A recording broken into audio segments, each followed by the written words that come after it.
They used my pregnancy to try and steal my house, so I canceled the wedding, took back my car, and let the internet burn them. The night before my wedding, I got a call that destroyed everything. I wasn't expecting drama. We had planned this day for months. Venue booked, dress fitted, family flown in from across the country. I was lying on my bed, staring at the ceiling, thinking about how my life was about to change forever. I thought it would be a sweet, nervous night. Instead, it turned into a nightmare I'll never forget. It wasn't Tim, my fiancé, who called. It was his mother. Her voice was cold and clipped, like she was reading a grocery list. "We need you to return the $25,000 deposit from the wedding," she said. "And you'll also need to transfer the apartment your parents gave you to Tim's younger brother. His engagement's coming up too, and he needs a place." I was silent for a moment, thinking I must have misheard. "Wait, what?" "You heard me," she snapped. "We're in a tight spot. It's only fair. You're financially stable, and you're already part of this family. What's yours will be ours anyway, so be reasonable." I sat up in bed. The apartment is in my name. My parents worked their entire lives to give me a secure start. Why would I give it to someone I barely know? "You're pregnant, aren't you?" she said, with a smug tone that made my skin crawl. "You're not going anywhere. You're about to marry into this family. Stop acting like you're better than us. If you don't agree to this, Tim's not coming to the wedding." I couldn't even process what I was hearing. Not only was she holding the wedding hostage, she was using my pregnancy like a weapon. I felt like I had been punched in the gut. Let me give you a bit of background. I'm 27 with a master's degree in business. I have a solid career in marketing, good benefits, and a future I worked damn hard for. My parents were public school teachers, kind, humble people who taught me to be generous and supportive. They helped me with college, and when Tim and I got engaged, they gifted me a modest apartment so we'd have a place to build our life. Tim and I met in our first year of college. He was charming, funny, and a little lost. He went to community college, worked part-time, and couldn't afford much. I didn't care. I covered most of our dates, bought him clothes, even paid his rent for a while when he got laid off. I believed in him. I thought that's what love looked like. Supporting your partner through hard times. When he started working as a sales rep, he complained that no one took him seriously because he didn't drive a nice car. I was skeptical, but again, I wanted to help. I asked my parents to help me get a car under my name. They co-signed a loan for an entry-level Mercedes, just under $40,000. It was supposed to be mine, but from the moment we drove it off the lot, Tim took it over. He used it for work, for errands, for everything. I took the train to my job every day, and still I told myself it was fine. We were building a future. Marriage was about teamwork, right? But the phone call from his mother, that changed everything. She didn't see me as a partner. She saw me as a resource. I wasn't marrying into a family. I was being absorbed into a system of entitlement. I sat there in the dark, staring at the phone, my heart pounding. Was this really happening? After 6 years of loyalty, sacrifice, and love, this was how they saw me. That night, I didn't sleep. I didn't even cry.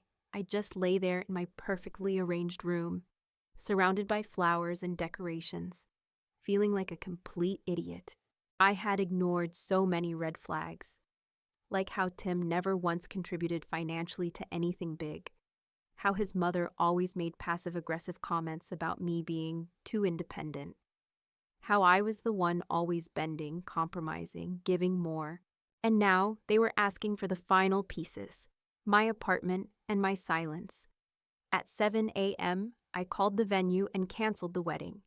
They thought I wouldn't walk away because I was pregnant. They thought I was trapped. They underestimated me. When I called the venue at 7 a.m., I half expected someone to talk me out of it. Instead, the woman on the phone went silent for a second, then asked gently, "Are you sure you want to cancel? The ceremony starts in 3 hours." I closed my eyes and nodded, even though she couldn't see me. Yes, cancel everything. And just like that, it was done. The wedding I spent months planning, down to the napkins and flower arrangements, was over. The invitations had already gone out. Guests were on their way. My extended family was staying in nearby hotels. My mother had barely slept all week trying to make sure everything was perfect. And I just ended it. I remember sitting on the edge of my bed, staring at my wedding dress still hanging by the closet. It looked so out of place now, like a costume from a life I was never meant to live. Within minutes, my phone lit up with messages. Mom. Sweetheart? What's going on? The venue just called me. My aunt. Are you okay? Is this a mistake? Tim's sister. What the hell did you do? I couldn't answer any of them. I just sat there, frozen, heart thudding, face burning with shame. I wasn't crying, but I wasn't calm either. I felt like I had just detonated a bomb and was now standing in the debris, stunned that everything had actually gone off. My mom was the first to show up. She barged into the apartment with my aunt behind her, both still wearing their mourning robes. Tell me what happened, my mom demanded, eyes wide with panic. Did Tim cheat? Did something happen last night? I told her everything, every word of that awful phone call from Tim's mother. I watched as her face went from confused to horrified to enraged in the span of 60 seconds. She said what? She shouted. They wanted your apartment. For his brother? Are they out of their goddamn minds? I nodded. And she said if I didn't, Tim wouldn't come to the wedding. My mom's hands clenched into fists. Good. Then let him stay the hell away. To her credit, she didn't cry. She just hugged me tightly and said, We didn't raise you to be someone's doormat. I'm proud of you, but not everyone was so understanding. By 10 a.m., my phone was blowing up. Family members who had flown in were furious. Some assumed Tim had cheated. Others thought I had cold feet. The most humiliating moment was seeing a Facebook post from one of Tim's uncles. Well, the bride bailed last minute. Guess she wasn't as committed as we thought. Public embarrassment, family shame, wasted money, all of it. And still, I felt oddly relieved. But that peace didn't last. At exactly 10:42 a.m., my phone rang again. It was Tim. I stared at the screen, debating whether to pick up. Against my better judgment, I did. What the fuck is wrong with you? He screamed, not even waiting for me to speak. Do you realize what you've done? People are showing up to an empty venue right now. My family is humiliated. I told them to cancel, I said flatly. Your mother gave me an ultimatum. I chose myself. You selfish bee, he snapped. All this time, we were building a life together, and you just blow it all up because of one conversation? One conversation, I repeated, incredulous. You stood by and let your mother treat me like a bank account. She tried to extort me. And you didn't say a damn thing. He paused. Then, in a lower, more bitter tone, he said, You're pregnant with my child. Do you think anyone else is going to want you now? I swear, for a moment, I forgot how to breathe. There it was. The truth. He didn't love me. He never respected me. He just thought he had me trapped. You'll regret this, he added, before hanging up. I stared at the screen for a long time. Then I calmly blocked his number. I thought that would be the end of it. I thought cutting contact would be the end of it. I blocked Tim, removed his family from all my socials, and went completely no contact. I needed to heal. I took a couple of weeks off work, deleted the wedding playlist, boxed up the dress, and tried to move on. But apparently, moving on wasn't allowed. 2 weeks after the canceled wedding, I was back at the office trying to find some sense of normalcy. I was finally focused, catching up on work, doing strategy meetings, getting through emails. Then it happened. I was deep into drafting a marketing report when I heard shouting, no screaming, coming from the reception area. At first, I ignored it. It's a busy office. People raise their voices sometimes. But then I heard my name. Claire Parker, come out here, you lying, conniving little Yes, full name, middle of the workday. My blood turned to ice. I stood up, walked to the hallway, and saw her, Tim's mother. She was standing in the front lobby, hair wild, cheeks flushed red with rage, yelling at the top of her lungs. A security guard was trying to hold her back, but she shoved his arm and kept shouting. She ruined my son's life, got herself pregnant, took our money, canceled the wedding. She's a fraud. I wanted to disappear. People were gathering, co-workers, managers, interns, everyone. I could hear the whispers, the gasps, the stunned silence that only public humiliation can bring. My assistant, bless her, leaned in and whispered, "Should I call HR?" But I was already walking, straight toward the madness. I stepped into the lobby and looked Tim's mother in the eyes. "Leave," I said. "Now." She ignored me. "You think you can humiliate us and get away with it? You think you can sleep with my son, get pregnant, cancel a whole wedding, and then go back to your fancy job like nothing happened?" At that point, my manager arrived. He pulled me aside and said, "Do you want us to call the police?" Before I could answer, she lunged toward me, finger pointing in my face. "You're disgusting," she spat. "You lured him in with your money, then dumped him when he needed you most. Who do you think you are?" I stepped back, shaking. "Who I am," I said. "I'm the woman who paid for that entire wedding. I'm the one who bought the car your son's been driving for free. I'm the one who supported him for 6 years, while you pretended he was some precious golden boy. And you? You tried to extort me. You tried to blackmail me into giving you property that didn't belong to you." The room was silent. She opened her mouth to shout again, but this time the security guard had backup, and they escorted her out before she could say another word. I stood there, trembling, as the glass doors closed behind her. It should have felt like a win, but I felt small, exposed, judged. That night, I scrolled through social media and saw posts from Tim's family. Passive-aggressive crap like, "Some people are good at pretending to be victims. Money doesn't buy class." All clearly aimed at me. And then I saw one from Tim himself. "If you've ever been betrayed by the one person you thought would be your forever, just know you're not alone." The comments were full of sympathy. People who didn't know the truth calling me cold, a manipulative gold digger, a heartbreaker. I'd had enough. I opened my laptop, pulled up every receipt, every bank statement, every Venmo transaction, every message where I paid for things he said he'd pay back later. I wrote down timelines, copied images of texts, even added photos of him posing with the car my parents bought. Then I wrote the post. I didn't hold back. I told the story, start to finish. How I supported him for 6 years. How I was pressured to sign over my apartment. How I canceled the wedding to protect myself. How his mother barged into my workplace and humiliated me. I posted it on Facebook, a local women's group. I asked friends to share, and boy did they share. When I hit post, my hands were shaking. Not from fear, but from the weight of everything I had carried for 6 years.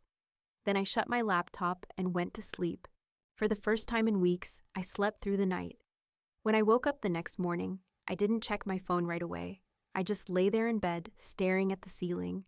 There was no turning back now. The story was out. The truth was mine again. Eventually, I rolled over and grabbed my phone. Over 300 notifications. My post had been shared dozens of times, by old friends, college acquaintances, even people I hadn't talked to in years. The comment sections were filled with strangers. Most were supportive. Some were angry. A few, of course, were skeptical. But overall, the tone was clear. People believed me. They believed me. Not the crying mother who showed up screaming in a corporate lobby. Not the ex-fiancé playing the victim online. Me, the woman who had been quiet too long. I thought I would feel relief, but what I actually felt was raw, like my skin had been peeled back, like everyone was looking straight at my scars. I made myself a cup of coffee, sat by the window, and started reading the comments. Some made me smile, others made my stomach twist. Some brought tears I didn't expect. Stories from women who had gone through the same thing. Messages from strangers saying, "Thank you for speaking up." Then came the DMS. Dozens of them. Some were kind, some were nosy, some were cruel. One said, "You should have just kept quiet. No one likes a bitter woman." Another said, "No wonder he left. You sound exhausting." But I kept scrolling, because buried in all the noise were people who said things I needed to hear. You weren't crazy. You were just trying too hard to love someone who saw you as convenient. They tried to break you, and you're still here." Those were the comments I held on to. Later that afternoon, my manager called me into his office. I thought I was in trouble. Instead, he closed the door, looked at me carefully, and said, "I saw your post. I just wanted to say, I'm sorry you had to go through that." I blinked. "I don't know all the details," he added, "and I don't need to. But I want you to know you handled yourself with a level of grace and strength that most people wouldn't have." I thanked him. And for the first time in weeks, I believed I deserved it. Not because I'd been perfect, but because I had survived. Because I had stopped hiding, and yet, something still ate at me. The car. The Mercedes my parents helped me buy. The one Tim had been driving around for over a year like it was his own. It was still in his possession, still under my name, still my legal responsibility. And he hadn't offered to return it. Not even after everything. Not after the canceled wedding. Not after the screaming in my office. Not after I told the whole world what really happened. He still thought I wouldn't do anything about it. And that pissed me off more than anything, because I'd kept my side of the street clean. I'd walked away with dignity. I hadn't threatened him. I hadn't doxed him. I just told the truth. And he was still benefiting from me, from my money, from my silence. I was done. That evening, I pulled out the documents: title, registration, purchase agreement. Everything was in my name. I checked the insurance. Still active. Still billed to my account. I took a deep breath and texted my lawyer. "I need help reclaiming a vehicle that's being used without my permission." He replied within 10 minutes. "Let's set up a meeting. You've got more power here than you think." And for the first time in this whole nightmare, I smiled. When I texted my lawyer, I wasn't looking for a lawsuit. I just wanted to do this right. He gave me a checklist: proof of ownership, registration under my name, insurance tied to my account, documentation of communication attempts, a police report request form, pre-filled in case things went sideways. He said, "You don't need to sue him. You just need to go through the system, calm, precise, documented." So I did. I printed everything, packed it into a folder, grabbed the spare key, and asked a close friend to come with me, not for drama, but for safety. We drove to his hometown early on a Saturday. Quiet streets, small houses, familiar pain. The Mercedes was parked right where I knew it would be, out front like a trophy in plain sight. I didn't knock. I didn't scream. I called the non-emergency police line and calmly explained, "Hi, I'm the legal owner of a vehicle that's been taken and used without my consent. I'm outside the address now with full documentation. I'd like to request an officer on site to supervise the recovery process." They told me to stay put. So I did. 20 minutes later, a cruiser pulled up. 2 officers, not aggressive, just professional. "Are you the caller?" "Yes, here's everything." They reviewed the papers carefully. VIN matched, registration matched. Even the active insurance was in my name. "All right," one of them said.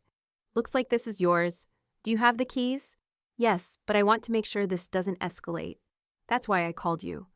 As if on cue, the front door opened. And there she was. Tim's mother stepped out like she'd been waiting all morning. Same face, same glare, same voice sharp enough to cut bone. "I knew you'd show up one day, crawling back," she barked. I didn't reply. I let the officer speak. "Ma'am, this vehicle is registered under her name. She's here with all the documentation. We're supervising while she retrieves her property." That set her off. "She's lying. She's trying to ruin my family. That car was a gift. My son drove it for over a year. Now she wants to humiliate us again." The officer didn't flinch. "Ma'am, if you interfere with this process, we'll have no choice but to intervene." Tim finally appeared behind her, eyes sunken, hair messy, t-shirt wrinkled like his conscience. "You really brought the cops," he muttered. I didn't answer him. I looked straight at the car, walked past them both, and unlocked it with the spare key. It chirped once, a sound I hadn't heard in months, but still knew by heart. I opened the driver's door and glanced inside. It smelled like old takeout and cheap cologne. Gross, but mine. That's when she lost it. Tim's mother rushed forward, hand outstretched, trying to slam the door shut before I could get in. But she never made it. The male officer stepped between us. "Ma'am, back. Away. Now." She screamed something incoherent. About betrayal, about shame, about how I was just a girl with no morals. But this time, I didn't feel humiliated. I felt grounded. She wasn't angry because I was wrong. She was angry because I finally stopped letting her win. The officer turned to me. "You're good to go."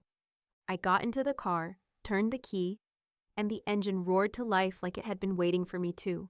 As I pulled out of the driveway, Tim stood motionless. His mother was shouting after me, words I couldn't hear anymore. I didn't need to, because I wasn't leaving in shame. I was leaving with everything they tried to take: my dignity, my story, my self-worth, and yes, my car. And this time, I wasn't looking back.